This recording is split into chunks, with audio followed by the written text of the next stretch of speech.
நாகாலாந்து ஆளுநர் இல கணேசன் மறைந்திருக்கிறார். அவருடைய உடலுக்கு முதலமைச்சர் மு க ஸ்டாலின் தற்போது சென்னை தியாகராய நகரில் இருக்கக்கூடிய அவரது இல்லத்தில் அஞ்சலி செலுத்துகிறார். காட்சிகளை பார்க்கிறோம்.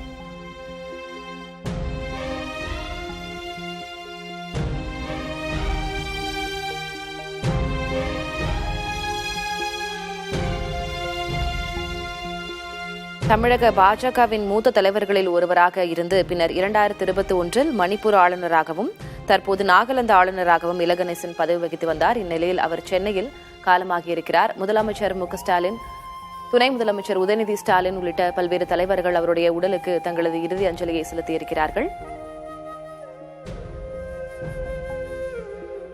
கூடுதல் விவரங்களை வழங்குவதற்காக செய்தியாளர் வீரகுமார் இணைந்திருக்கிறார். வீரகுமார், இல கணேசனின் உடலுக்கு தற்போது வரை அரசியல் பிரமுகர்கள் யாரெல்லாம் அஞ்சலி செலுத்தியிருக்கிறார்கள்? தற்போது முதலமைச்சர் வந்திருக்கிறார், என்ன விவரம்? திலகவதி உடல்நல குறைவு காரணமாக நேற்று மாலை 6:23 மணி அளவுல அப்பல்லோ மருத்துவமனையில நாகாலாந்து ஆளுநர் இல கணேசன் உயிரிழந்தார்.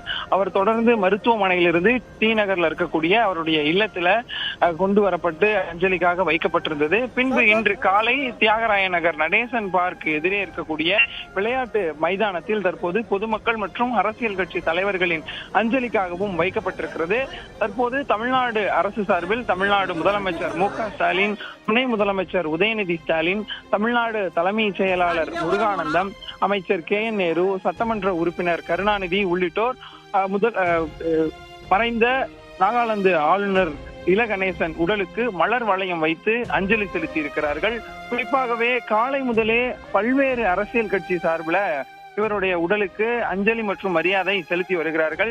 குறிப்பாக மார்க்சிஸ்ட் கம்யூனிஸ்ட் கட்சியினுடைய முன்னாள் MP ரங்கராஜன், பட்டிமன்ற பேச்சாளர் பாரதி பாஸ்கர், ஆம் ஆத்மி மாநில தலைவர் வசீகரன் உள்ளிட்டோரும், பாஜக சார்பில் H ராஜா, சரத்குமார், கஸ்தூரி, வினோஜ் B செல்வம் உள்ளிட்டோருமே தொடர்ந்து இந்த பகுதியில அஞ்சலி செலுத்திவிட்டு இங்கேயே இருக்கிறாங்க. அதே போல திராவிட கழக தலைவர் கி வீரமணி, இந்து மக்கள் கட்சி தலைவர் அர்ஜுன் சம்பத், தமிழ் மாநில காங்கிரஸ் தலைவர் GK வாசன், நாம் தமிழர் கட்சி தலைமை ஒருங்கிணைப்பாளர் சீமான், சென்னை மாநகராட்சி முன்னாள் மேயர் சைதை துரைசாமி, காங்கிரஸ் கமிட்டி மூத்த தலைவர் தங்கபாலு உள்ளிட்டோரும் நாகாலாந்து ஆளுநர் இல கணேசன் உடலுக்கு மலர் வளையம் வைத்து அஞ்சலி செலுத்தி இருக்கிறார்கள். தற்போது தமிழ்நாடு அரசு சார்பிலையும் பிரதமர் சார்பிலையும் முதலமைச்சரும் துணை முதலமைச்சரும் 2 மலர் வளையங்களை வைத்து மரியாதை செலுத்தி சென்றிருக்கிறார்கள். விவரங்களுக்கு நன்றி வீரகுமார்.